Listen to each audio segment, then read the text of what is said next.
What's going on, everybody? Welcome to a very exciting edition of For the Millie. We're talking the main slate here for Week 6. We're talking Showdown, Pick 6 for Thursday Night Football, Seahawks and Niners.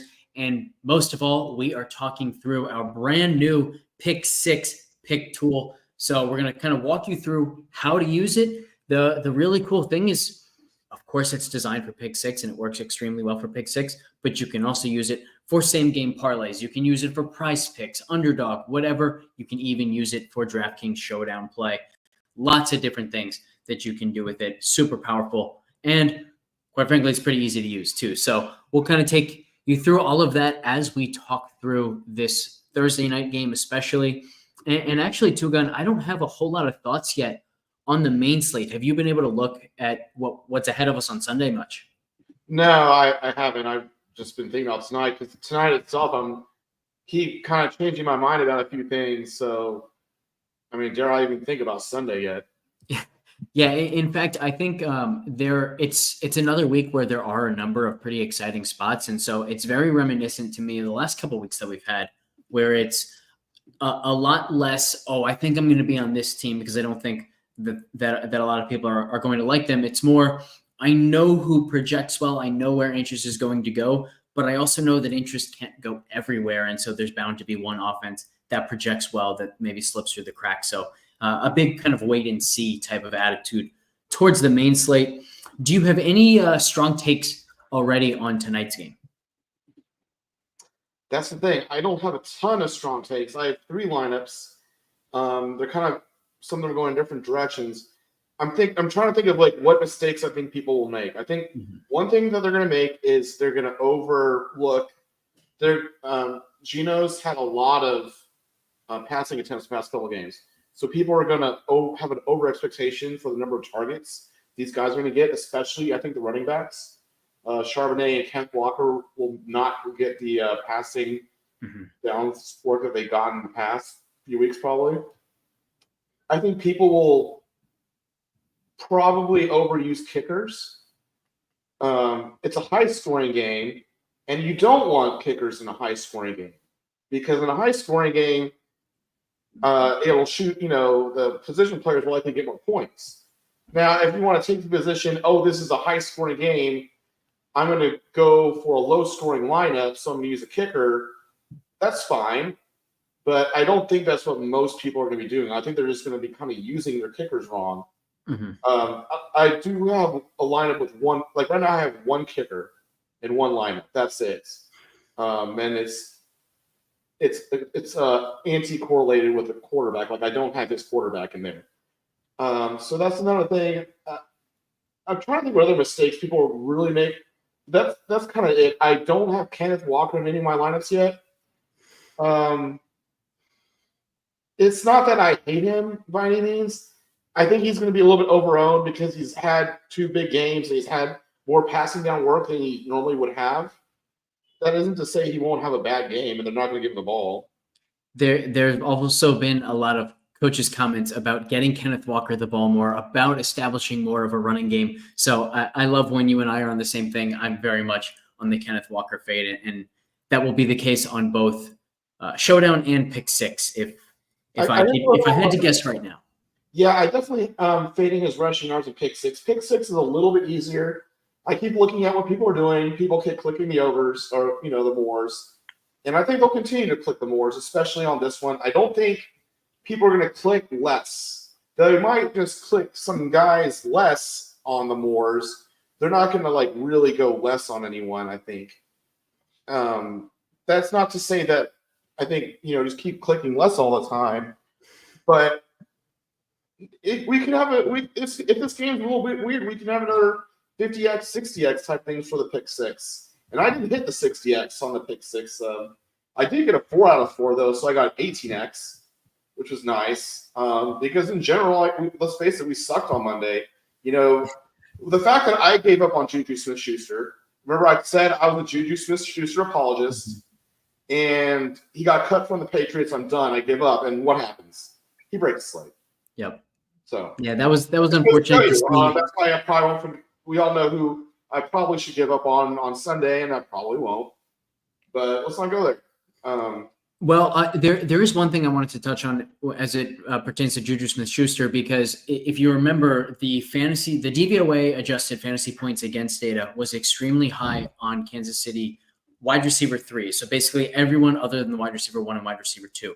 And in that game, we had designated as the wide receiver 1 Xavier Worthy and Justin Watson as the wide receiver 2. So on paper, that was a great spot for Juju, and you and I both kind of overlooked it. And honestly, if we had to play that slate over and over again, I think that I would still be on the side of fading Juju and just, taking the brunt of it. If he did hit, we had a strong feeling about Jawan Johnson as a pivot, and Jawan was extremely involved. So I think we were right about that. All of this is to say there is another guy that DVOA adjusted fantasy points against data is pointing heavily to tonight. So we can jump right into that. I've got the data up here on the screen so we can take a look, and I'll scroll down here to this Seattle and San Francisco matchup. And on the San Francisco side, so we're looking at the Seattle defense here, it's pretty flat across the board. There aren't any truly great matchups, and there are no bad matchups. It's just kind of solid all around. But George Kittle maybe has an edge over everybody else here at plus 21% for opposing tight ends against Seattle. But on the Seattle offensive side, so against this San Francisco defense, again, lots of neutrality across the board until you get to tight ends are minus 9%. Wide receiver 1s, so the DK Metcalf matchup, minus 18%.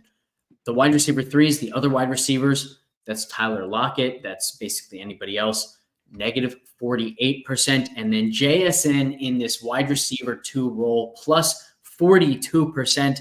So spoiler alert, I'm all over JSN in pretty much every way tonight. Are we sure JSN is the number 2, or is Tyler Lockett the number 2?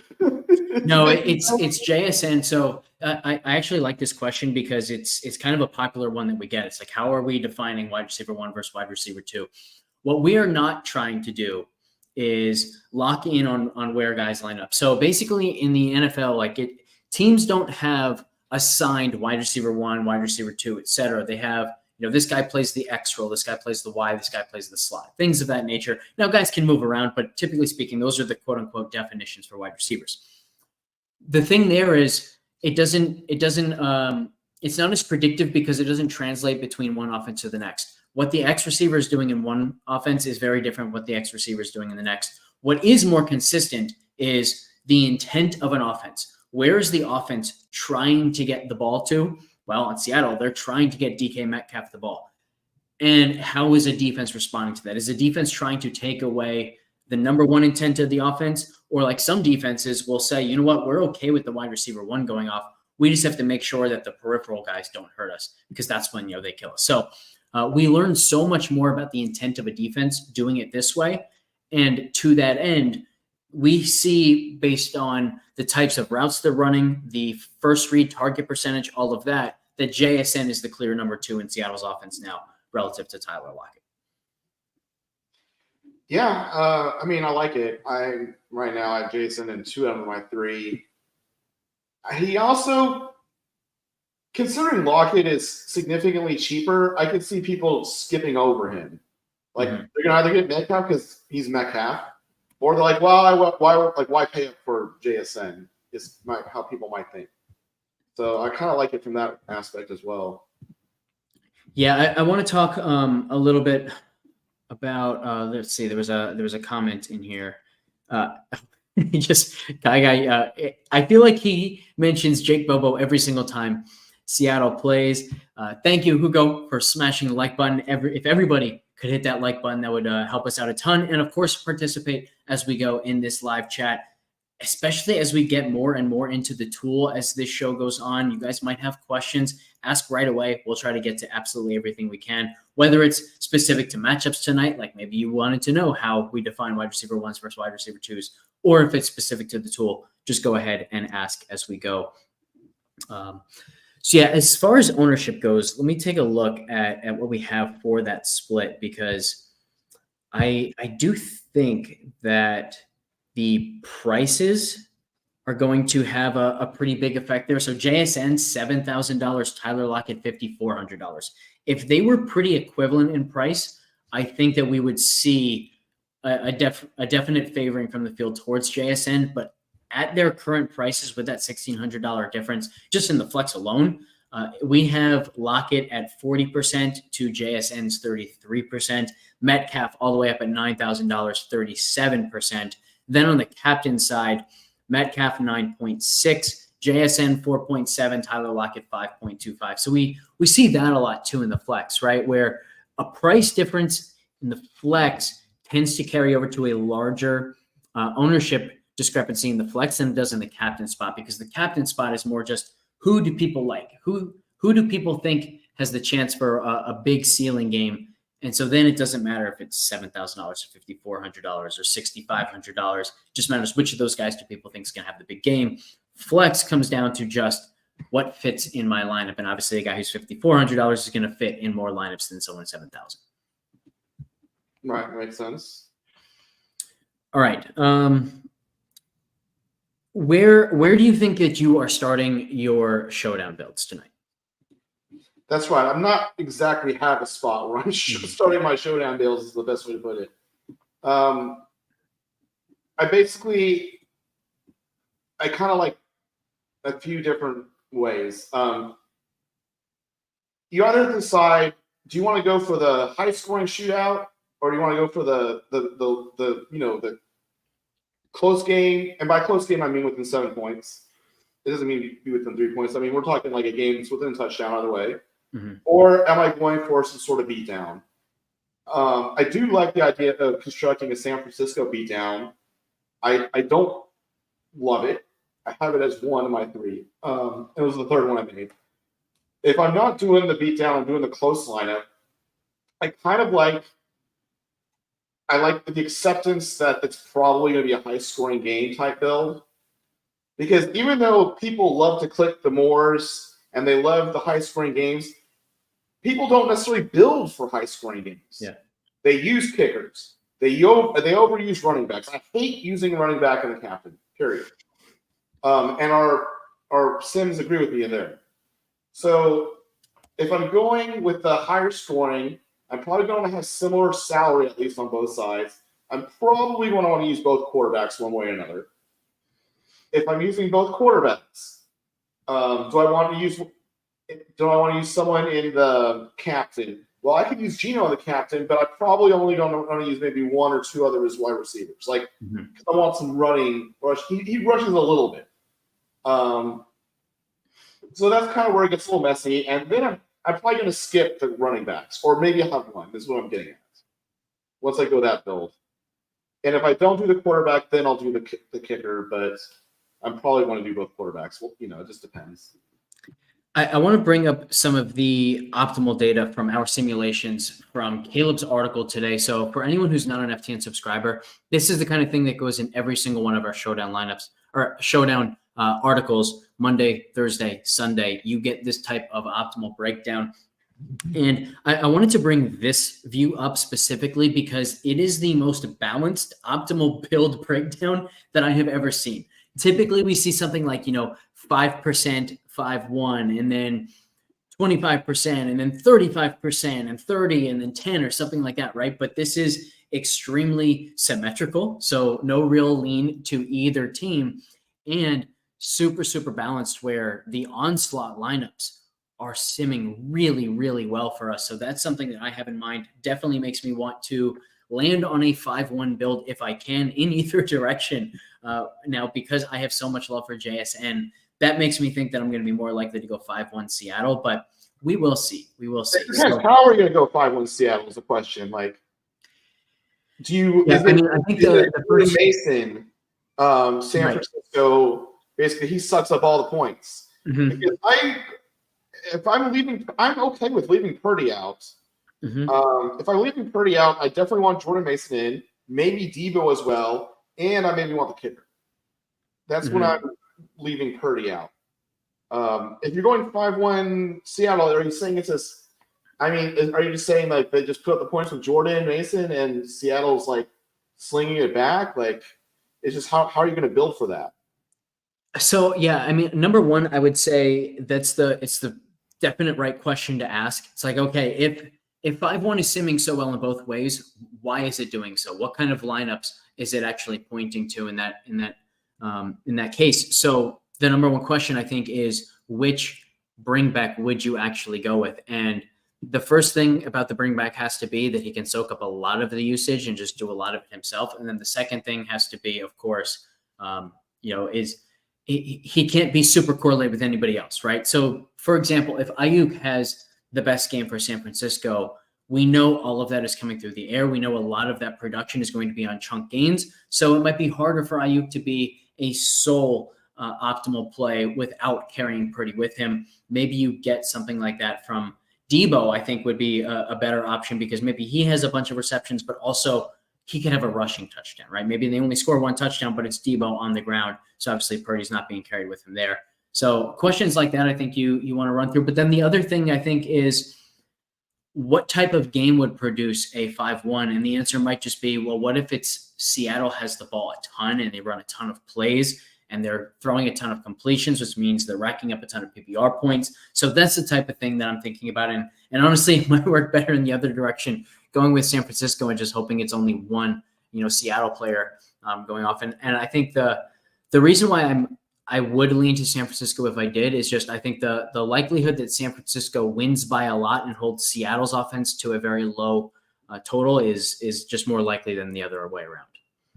I'm just curious how the Seattle one sets up, though, because, the optimal data likes it just fine. Yeah. And I don't think anyone's going to really use it. So it makes more sense that maybe I will do 2 5-1s and then just do my 1-3-3 is kind of what I'm starting to think. Yeah, I kind of like that. Another thing I wanted to point to, you mentioned it earlier that, running backs just aren't great in the captain spot. And check this out. We have Jordan Mason optimal 13% of the time, projected ownership in the captain spot 23%. Kenneth Walker optimal 5.5% of the time, projected ownership in the captain spot 12%. And that 12% might go up if people really buy into all the coach speak about Kenneth Walker being fed more touches, particularly on the ground. So in complete agreement there. And our sims basically show Ayuk, Metcalf, even Geno as a really nice captain. And then our simulations don't have JSN quite as good, 5.2 versus 4.7, but our simulations don't have all of that DVOA adjusted fantasy points against data fully built in. So I think the JSN is in a better spot than what our numbers are showing. So it's basically going to be JSN, Brandon Ayuk, or DK Metcalf for me in the captain spot. I think I'm doing 4 lineups tonight. I think I'm going to do a 5-1 for each of them, and then I'm going to do a balanced lineup. And just, I'm honestly, I think the route, sometimes I have, these showdown slates, sometimes I have strong opinions about certain players or certain builds, and often I'm fucking wrong. I'm just wrong. It's wrong. Let's go back to the Jets Patriots game. Remember how much I love Jacoby Brissett, and I was wrong. But sometimes, honestly, the ones I do best is where I just focus on building sound lineups that correlate correctly and let other people do their mistakes. Yeah. I'm thinking that's what I'm doing tonight. I'm going to make lineups that make sense. I'm going in different directions. One's a San Francisco beatdown, one's a Seattle beatdown, 2 are going to be in the middle, and they're all going to make sense. And I'm just going to hope that everyone else messes up instead of me having a strong football opinion. Because let's face it, my football opinions haven't been so great lately. Hating Juju, love Amari, think Jacoby Brissett's decent. I don't know. Maybe I should just shut up and just do my little lineup thing. Maybe that's what I'm better at this year. Yeah, I think a strong opinion on that Dallas Sunday night game. I just built a lineup that made sense strategically, and it got first. So. Right. I want you to hold that thought, because we're going to talk a whole lot more about correlation once we bring up the new Pick 6 tool. And actually, we're going to use it for some showdown stuff before we get into Pick 6 itself. But before we do that, one of the questions we get each and every week is, are there any cheap guys that we like? The cheap chalk, Tyler Lockett, 5,400 does count, but I think beyond that, Juwan Jennings, Zach Charbonnet, kickers will be fairly popular tonight. What is your kind of order of preference of the cheap chalk? I kind of like Jawan Jennings. I do. I think I'm going to have him in, 2 lineups? He had that 41-point game, and then he's been kind of quiet, but he's getting out there about half snaps. I think he's probably the best cheap player of the night. I like him a lot more than Charbonnet because I think people are like, oh, Charbonnet got 5 targets. Yeah, it's because Geno threw the ball 50 times. So no, I don't like Charbonnet at all. That's what I'm going at. And I only like kickers if it makes sense in that given lineup. Yeah, I agree there. All right. I think another thing that I would say is you don't necessarily have to use somebody cheap. There are enough mid-tier guys. If this is the type of slate where instead of saying, all right, I'm going to go 2 of the high-end studs, and that means I'm going to have to go down to the $3,000 range once, you can say, what if my lineup bottoms out at a kicker, something like that, right? And so you don't really have to dumpster dive at all and find a pivot off of Jawan Jennings or off of Zach Charbonnet, things like that, which I think is going to be my lean. And that's made easier by the fact that the 2 best matchups by the DVOA numbers are JSN at $7,000 and George Kittle at $7,400. So that's probably going to be my approach here tonight. All right, let's bring up this new tool. And the very first thing that I will show with this tool is as you add different things in here. So let's go to receiving yards, for example. As I add in DK Metcalf, and then let's say I go to passing yards and I add in Geno Smith, the thing that I want you to notice, and I'll blow this up a little bit, is this correlation bonus. This is kind of the number one thing that you always want to pay attention to. We can talk about win probabilities and all that, but the number one most valuable thing that this tool will allow you to do is measure correlation relative to your expectations. And so we talk a ton about telling a story with your lineup.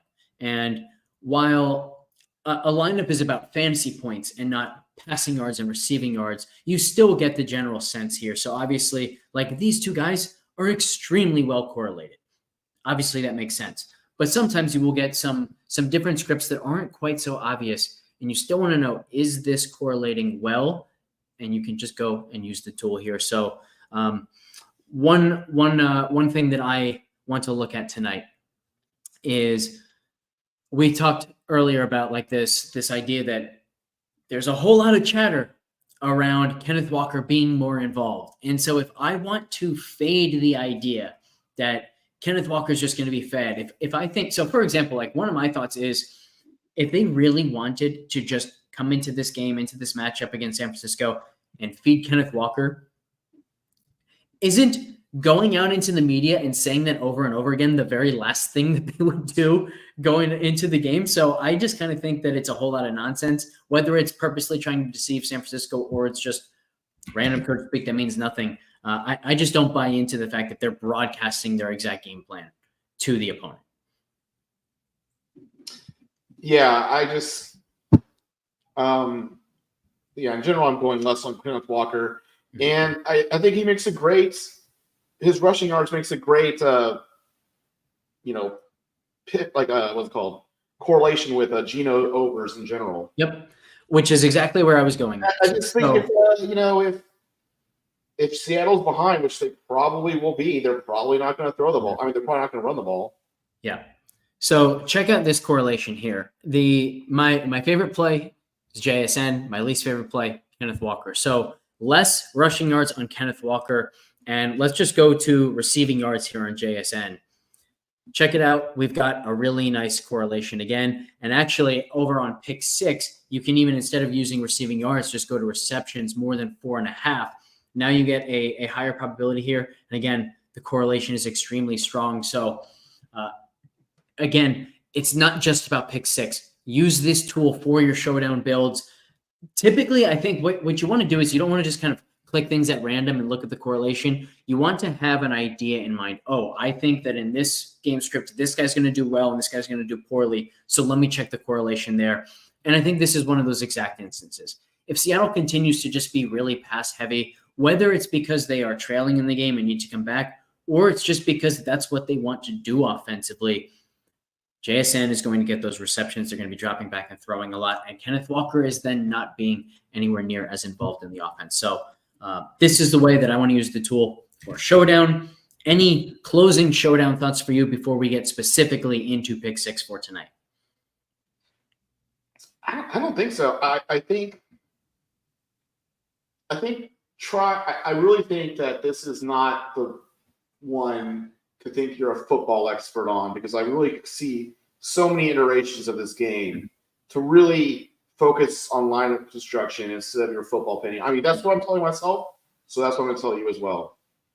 Yeah, I mean, I think that always makes sense. And as long as you are like, even if you this like foundation of your lineup, whether it's a Kenneth Walker fade or going really hard on JSN, even if the foundation is based on I think I know football well, the rest of your lineup should still be about what makes my foundation make the most sense. And as long as you're doing that, every single lineup is going to tell a story and just be a well-built lineup, and then you're kind of good regardless of what you choose as the foundation. Yeah. Yeah, I just also think that just the trends, like what we're just seeing, like overusage of kickers and overusage of running back and captain, is just those are that's the easiest alpha, is to fade that. Yep. Instead of backing something, it's not making the mistake that everyone else is probably gonna make. Agreed. All right, let's go to pick six. And specifically, do we have a strong thought about where people are going to go with their first click? I actually do think it's Kenneth Walker, more rushing yards, just because of all the coach speak.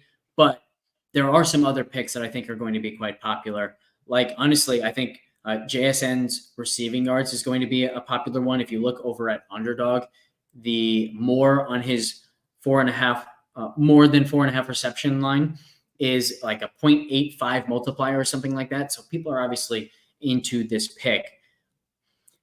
I don't really want to go with the less on JSN's receptions. Instead, if I can use it to leverage something else that is popular, that's the way I want to do it, whether it's Kenneth Walker's rushing yards, or do you have anything else in mind that might be an even better starting point? I don't have a great starting point, to be honest. I think people are going to be – generally people are clicking on the Moors too much, and I think they're definitely going to be doing it tonight.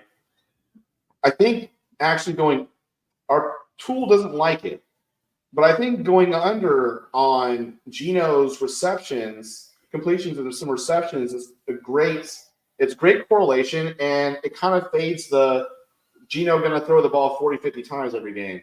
Yeah. Of course, if he's not throwing the ball 40 or 50 times, maybe it's because Kenneth Walker's actually racking up the rush yards. Mm-hmm. So, you might not want to go with both of those in that type of build.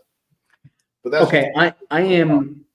I am super happy that you brought this one up, because I noticed this earlier today and thought, oh my God, this is like a perfect teaching moment. Check this out.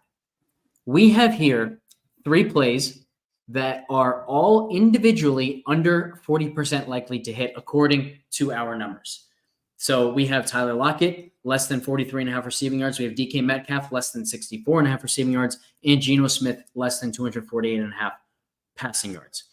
So you might think, oh boy, that combination really isn't very good, except look at this correlation bonus. It's absolutely through the roof.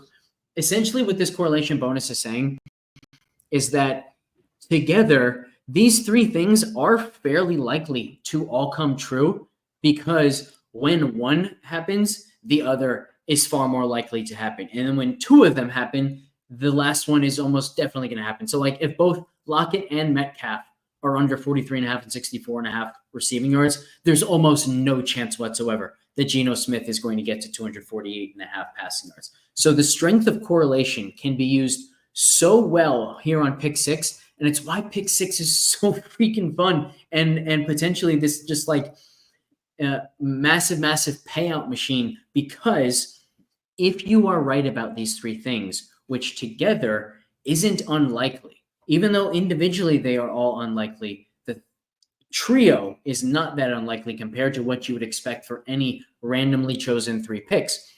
But if they're all right, the payout is going to be huge, because people aren't going less than. People want more than picks. So whether it's Lockett, whether it's Metcalf, whether it's Geno, if these 3 things happen, 6-for-6 percentages are going to be crazy low, and you might have one. Yeah, I mean, you gotta factor in correlation, and you gotta factor in, the payouts. Yep. That's kind of it's both of those things. And I just think when it comes down to it, people are messing up their pick sixes. They especially mess them up on these island games because it's so easy to make a decent pick six lineup on the main slate, and people just can easily ignore the main slate. But yeah, it's interesting because try doing a correlation. I just did this myself, but go with receptions. The correlation bonus is a lot higher when you're going on the unders than when you're going on the overs. With Geno Smith, I did the same three guys: Lockett, Thanda, Jackson Smith, and Jigba. And our tool likes Moores, but when you combine all four of them, it's like it ends up being almost a similar win percentage, just because it's like higher correlated on the unders. Yeah, that checks out a little bit too, because long before both Prize Picks and Underdog kind of really started to penalize correlation, when you were stacking more thans, you weren't even allowed to stack with unders for that exact reason. It's just, and again, think of it about, through the lens of that like conditional probability. So in the event that Lockett and Metcalf are both under their numbers, there's almost no chance Geno gets to 248.5. On the other hand, if Geno were to get over 248.5, if DK Metcalf got over 64.5, that doesn't make Tyler Lockett super likely to go over as well. In fact, there is a scenario where it's harder for Lockett to get there, because one of the reasons why Geno Smith is going over is because he has 2 70-yard bombs to DK Metcalf, right? And so in those instances, that's actually taking from Lockett. You don't run into that same potential for inverse correlation on the unders, which is why this can be so strong. So I really like this foundation as well for tonight. Biggest question here is, if this is your starting point, if you're starting with these three, where do you go next? Are you going to an actual more than pick on Kenneth Walker's rushing? Are you going to Jordan Mason? Are you going to receptions on the San Francisco side, hoping that they just have the ball all game? What's your thought here? That's what I'm thinking about right now. It's like, what do I do? And I'm actually messing with the system, and it's not really showing me like anything is that great. Like with receptions, like, is it because do they not have any receptions because he has a few bombs for touchdowns, or is they not have any receptions because they just can't do anything? Yeah. You have to use a 49er. So yes. The one thing I sometimes will kind of use is the tackles and the less cornerback tackles. I don't know if this works. I don't even know the name of these cornerbacks. Yeah. It's kind of a thought. So I think one thing that we can just do here is let's throw some stuff in there and let's compare what it looks like. So here we have Ayuk really likely, almost 68% to go more than 4.5 receptions. Again, we have this nice correlation bonus, but let's just keep this 22.4% win probability and 18.5% correlation bonus in mind here as we go to Jordan Mason and put in his more than rushing yards. So check this out. We're actually getting something really, really close. Similar correlation bonus, a little bit high, a little bit lower win probability, which is obviously due to the fact that we're only at 62% for Jordan Mason on the rushing yards. So it looks like these are both pretty evenly correlated. I'm honestly not totally opposed to doing both of these things where, it's hard because when you think through game scripts, there are instances that you can see where, either one of these might be inversely correlated to our original stack, where you can come up with an idea of, maybe if Seattle is throwing the ball so little, or they're having such little success through the air, well, maybe it's because they are running the ball well, and therefore San Francisco is behind, and San Francisco is the team that has to throw a lot. Okay, well, that could be great for Ayuk.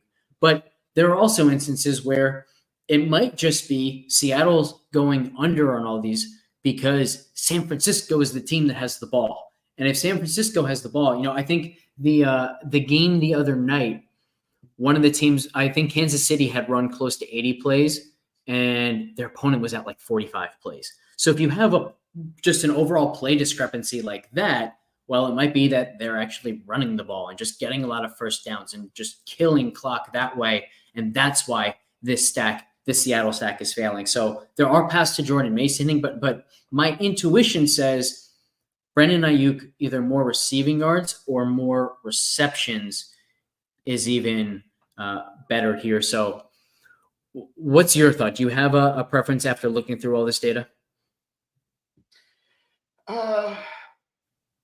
No, I really don't. I just don't. You don't have to correlate every single thing with pick six, especially on these island games, because sometimes that's how you get yourself into trouble and you overthink shit.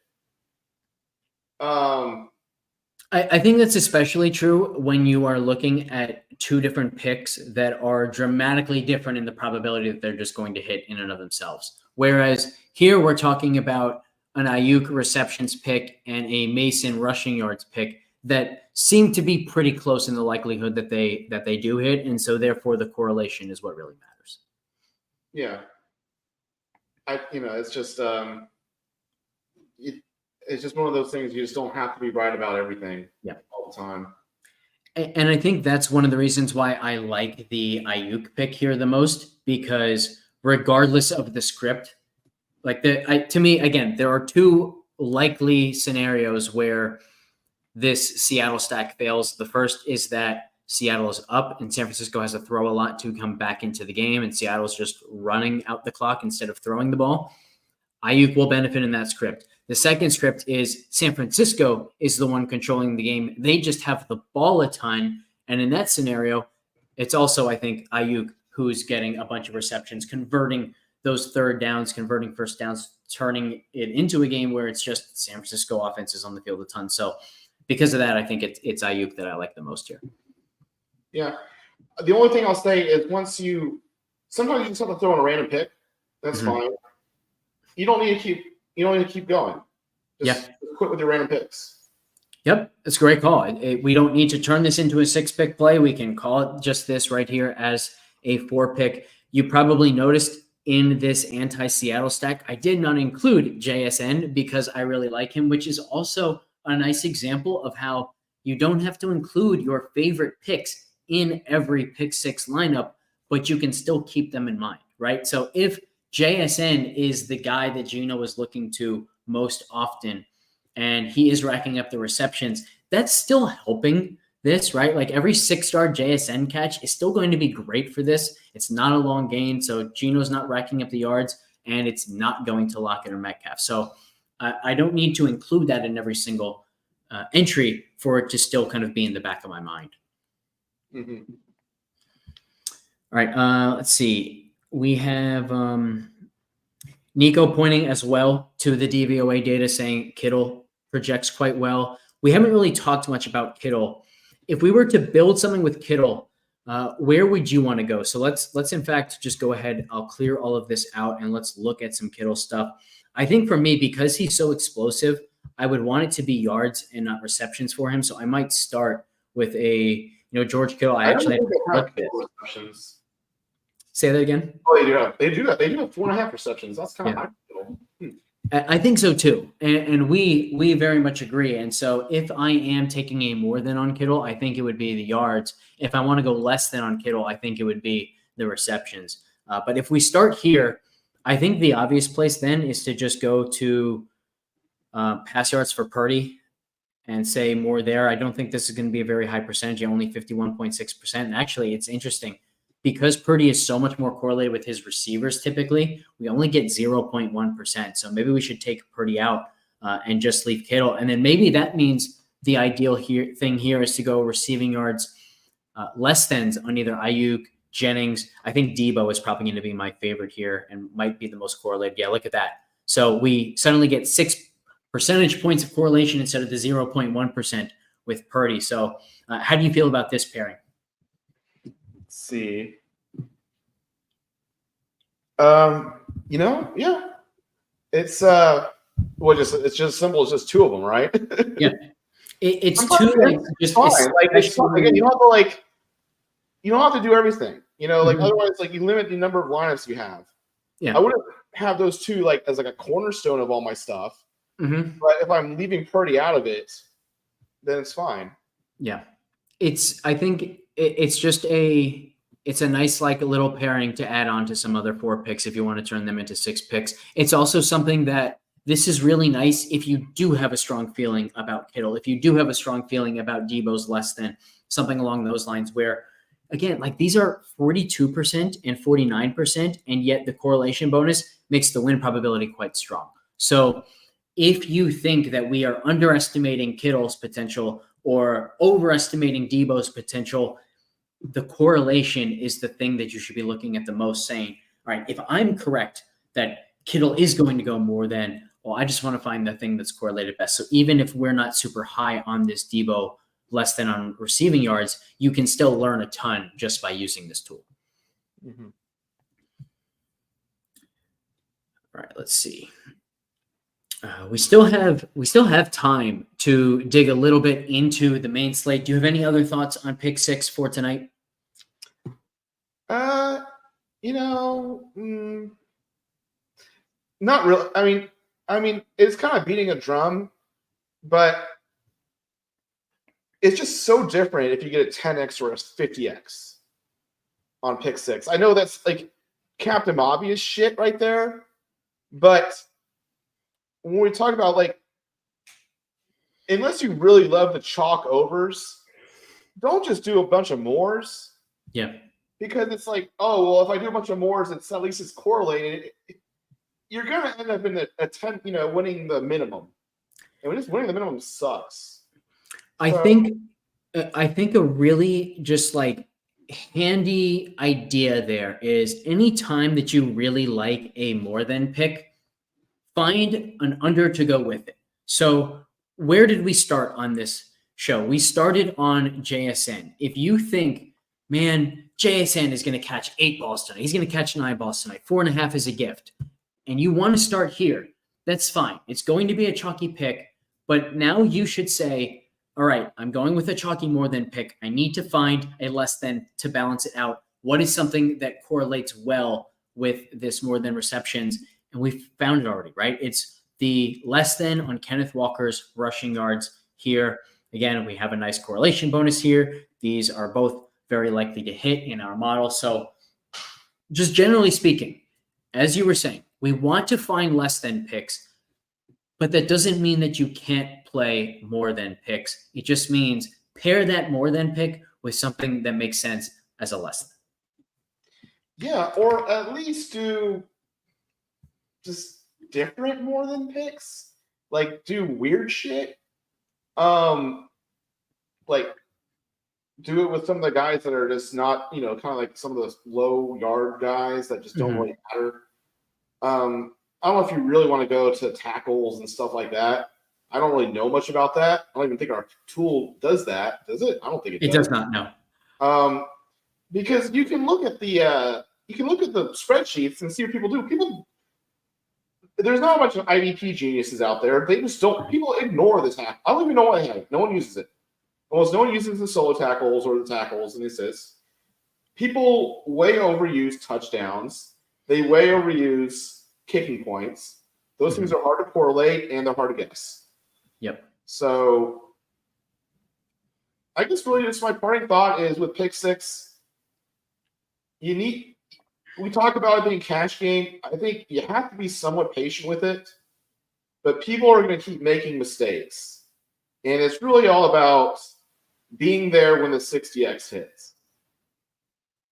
Like, were you there? And I wasn't there Monday, and I'm pretty upset at myself. You know why I wasn't there, Alex? I focused too much on stupid Travis Kelce unders.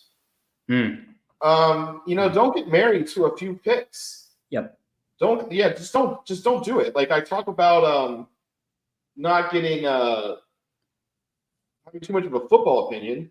Well, that's what I did now, isn't it? I had too much of a football opinion there. Instead of just making good lineups, I overused one pick and that messed me up. Yeah, I mean, I'll push back a little bit on this thought because I think that there are a lot of people playing who don't have the bankroll that you have, where they're going to be putting in 20 different pick six lineups. There are going to be some people who just have, 20 picks of $1. Sure, you can, but I also think that it's very much okay to say, you know what, I only want to play $10 tonight. I don't want to lose more than $10, but if I win, I also don't want my win to be, $7. I want it to be $70. And so you can just do one pick six lineup. You can just do 2 or 3 pick six lineups, and you can build around just one pick, especially if you think that that's going to be a really popular one and you like the opposite side of it. So I think you have to really like it. Like, we love the Kamara under. Yes, I love the Kamara under. I loved I love the Kamara under. I liked the Kelsey under. Just be cognizant of how much you're using certain picks if you choose to multi-pick. And I encourage you to multi-pick. Just if you multi-pick, don't overuse a pick unless you really love it. That's a great point. And I would say I loved the Devin Singletary under. I loved the Alvin Kamara under. I like the Kenneth Walker under today. I love the JSN over, but that one's not tied to a great payout. So I do think you can build everything around the JSN with Kenneth Walker under, but you certainly don't have to. And I think maybe the thing you do is, like, let's say you're somebody who wants to really limit the entries you have tonight. Just go with 2, make one the JSN over with the Kenneth Walker under, and then make another one that starts with the less than stack that we built out on Seattle with the Ayuk over receptions. Make those 2 your foundations. I think you'll be pretty solid tonight. It's curious. I'm like just clicking the Kenneth Walker and the Charbonnet rushing reception unders. Like, is a correlate? You get a little bit of a correlation bonus if you go the same way. I just find that interesting. Just a little side note, because I like both of those unders, but not. Wait, no. If you go less and more, if you go less Kenneth Walker and more Charbonnet, it's a plus 10% correlation bonus. Interesting. Yeah. A few questions I want to get to here. Albert asked, if you want to do something contrary to what the tool shows, how do you do that? It's super simple. Let's say you actually really like Kenneth Walker tonight. You're buying all of the coach speak, or you just think, you know what, I've got unders on Kenneth Walker in 5 slips. Let me add one that has his over. All you have to do is go over here on the right-hand side, pick, and you just click the opposite. So if it starts on less, L, you just switch it to M for more, and now you hit the plus. And now it's giving you the win percentage for the more than 63.5 instead of the less. So super simple to do that. Next question, Hugo asked, why not get the FTN defensive gurus to feed projections into the pick six opto? This would be really, really cool. Unfortunately, it's not doable. Reason being, everything that you are clicking on this screen in this tool is coming from our play-by-play simulations of the game. We don't have play-by-play simulations of the game projection-wise for defensive players. And all of the projections that some of our IDP guys are producing, they aren't tied into our game-by-game or our play-by-play simulations. So it just isn't doable. That said, you can go look at their IDP projections and see if somebody just really stands out. And obviously, he's going to be, if somebody stands out for a more than on tackles, well, guess what? He's going to do well when the other team is running a lot of plays, things of that nature. Maybe it's, if it's a middle linebacker, he's probably going to get more tackles if they're throwing the ball short and or running than if they're able to chuck it deep every play. So just think it through that way, and I think you'll be pretty solid. All right, let's see. I like this too. There's also a way where, let's say you just have a strong feeling against a certain player. You don't have to take the same pick each time. Maybe in 2 of them you have, George Kittle less than his receiving yards number. Well, if you're starting to think, oh, I might be against Kittle too much, well, make the next one a less on receptions. That way, if the first play of the game he catches a 45-yard pass down the sideline, you still have hope on the less than receptions, maybe not so much on the yardage pick anymore. If it's somebody who also has a touchdown prop, you can then take less than 0.5 touchdowns. Maybe he has a great game, 8 for 120, but doesn't score, and you can still hit that way. So I think that's another really good call here by Navari. Just kind of mix up the exact stance you're taking on a player, even if you have a very strong stance against him. And the other nice thing there is you're working with different correlations too, right? And so a less than on Kittle's touchdowns might look like more on kicking points because you want them settling for field goals or something like that. Whereas a less on receiving yards, you don't want the more on kicking because every Kittle reception might put them in field goal range. So just different things to think through, and that gives you a little bit of diversification in your lineups while you are still taking the strong stand on that one guy. All right. That should cover us for the showdown for pick 6 on this game. Let's talk a little bit about the main slate. And I think what we'll do here is let's talk through some of the games, some of the guys that I think will be pretty popular. So I'm just going to bring up our ownership here.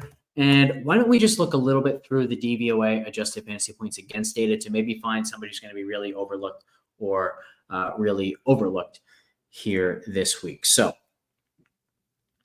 starting with just going down the list, right now we have the highest projected guy in single entry ownership as Tony Pollard going up against this Swiss cheese Indianapolis defense.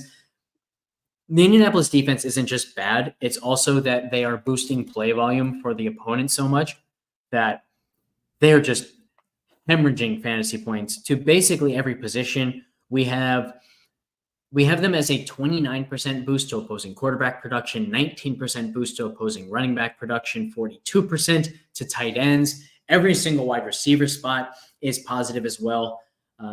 Do you think that you will be on Pollard this week, or are you going to maybe pivot with something like maybe an off-the-board Will Levis double stack with both DeAndre Hopkins and Calvin Ridley, something like that?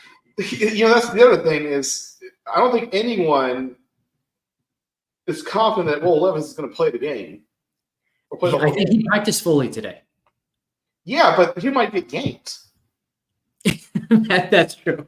That's true. So yeah, that's the thing. The people are not going to roster Will Levis. I don't know if your mic just fell, but you're suddenly very quiet too. In that case, because that's me. I might just go with DeAndre Hopkins because he is my favorite player, and you don't have to. You don't. It's like it's just one of those things you don't have to. Like I'm only gonna have one Will Levis stack, right? Mm-hmm. I use a wide receiver far more than I would use a quarterback total. I don't know, but at the same time, 27% isn't like so extreme chalky that I have to fade it. So that's the MME ownership right now. We have him at 39% in single entries. Yeah, then I'm probably gonna fade it. No, I mean I would probably go with Hawkins as my pivot. He's clearly the alpha. Ridley just doesn't seem to be there, and Nook should be pretty. So me liking DeAndre Hopkins isn't exactly shocking. It's pretty basic bitch me. But I think that's where I would go. And in terms of running back, I don't really have a strong stand. Like there's not a running back I love. Looking at any of these that much, I just don't know. It's like Cleveland is just funny. Like, what are we gonna make of that game? Because if you look at the fantasy points against, guess who it likes in the matchup? For Cleveland itself or for Philly? For Philadelphia. AJ Brown. No, but like, look who Philadelphia gives up points against. Oh, yeah. Tight end. So David Njoku. No. Points against wide receiver one. Wide receiver ones, yeah. So it's another Amari Cooper spot for sure. Plus 24% for wide receiver ones against Philly. Ooh, like, do we want to do that again? Well, it's interesting because Cooper has just had a string of really good wide receiver one matchups, better wide receiver one matchups than Philly's plus 24%, and he hasn't exactly been a world beater. But I would also say it's not really been his fault. We know that against Las Vegas should have been a big touchdown, although that game he was pretty terrible, had some really, really bad drops. But then against Washington, another game with 10 targets, and that time it was just Deshaun Watson was an absolute disaster again. So I don't think that I'll go on Amari, but I will really, really like Philly stacks. From what I'm seeing so far, it looks like Jalen Hurts might be somewhat popular, but very few people are going to play A.J. Brown or Devonta Smith, let alone both of them. So if this is a Philly eruption, like you probably need somebody on Cleveland to help keep the pace there. That might be Amari Cooper for me. Yeah. And then it's just I'm just kind of like looking at these other random teams. Obviously, Carolina gives a lot against the running back, but Bijan will probably be pretty chalky. But the fact that he had a kind of a bad game fantasy-wise last game might keep him down. So he might be one of those, he's chalky, but you should still use him a lot type player because he's so high ceiling. It's an interesting one too, because right now, if you're looking at the top 10 in our ownership projections for single entry contests, we have Deontay Johnson up there playing against Atlanta. We have Bijan up there, but then also both Drake London and Darnell Mooney are up there near the top in single entry projected ownership. So you absolutely could go Bijan leaning into the chalk, but hoping that he has a huge game and steals enough from London and Mooney that, that you're still then leveraging chalky pieces, even though you're playing chalk. So that might be a way to go. You can also flip that and say, what if Bijan stinks again because they are just having another game where it's just, let's just see how many times Kirk Cousins can throw the ball now that he's in rhythm. And maybe it's a double stack with Drake London and Darnell Mooney brought back with Deontay Johnson. You're playing a ton of chalk, but now you're leveraging the really chalky Bijan Robinson piece. So again, I kind of mentioned this earlier, but like it's a slate with a lot of really exciting kind of fun build ideas. And for me, it's largely just going to come down to which of these spots end up either dramatically underowned as a whole or with certain specific spots like that where I can gain a ton of leverage. Yeah, I don't know. Right now, I honestly, my main thing is because let's just face it, it's me. It's if Tony Pollard ends up being this mega chalk, what's the spread in that game? That's the first thing to look at. Yeah, he's probably going to be the mega chalk because people are going to see the Titans as a small favorite in a decent total.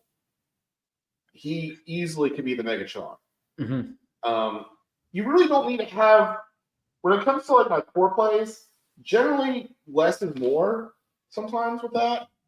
Like, if I'm right, if I have like 3 ideas, it's better if I than like 7. So that might be one of my ideas. And then just playing a variety of running backs instead of being like just this one guy and that other one guy. Mm-hmm. Let's face it, like look at last week, because we were on Chase, and I had Chase in the Burrow stack with Higgins, and I had Chase in the Lamar stack, and it was just all about those few other fillers. I don't know. It just depends on the week. Yeah, I do think if I had any takeaways from last week beyond just I thought I played it pretty well, but it was kind of unfortunate that a couple things didn't go my way when I had that huge ceiling performance. Is I might want to be a little bit more purposeful when I'm thinking through how do I get this ceiling performance from this player and what is the implication for his quarterback. So like, was it a mistake to play Jamar Chase as a one-off, knowing that if he had that huge 170-yard, 2-touchdown game, that it's that much more likely that Burrow was going to get there? I don't necessarily know that I should have, because I think that there was certainly a big enough chance that Chase was kind of like the only receiver on the team to do well. Obviously, Higgins also had a big game, 2 more touchdowns. So I wasn't thinking Jamar Chase has a huge game and T. Higgins has a huge game. So I think there was room for Burrow to not have that ceiling performance while Chase had a ceiling performance, but maybe that was threading the needle a little too much. I don't know. Honestly, the thing I find interesting is how little ownership people might be having in this Washington Ravens game, because normally you see a 50 and everyone just flocks to it. I could definitely see McLaurin being a lot higher.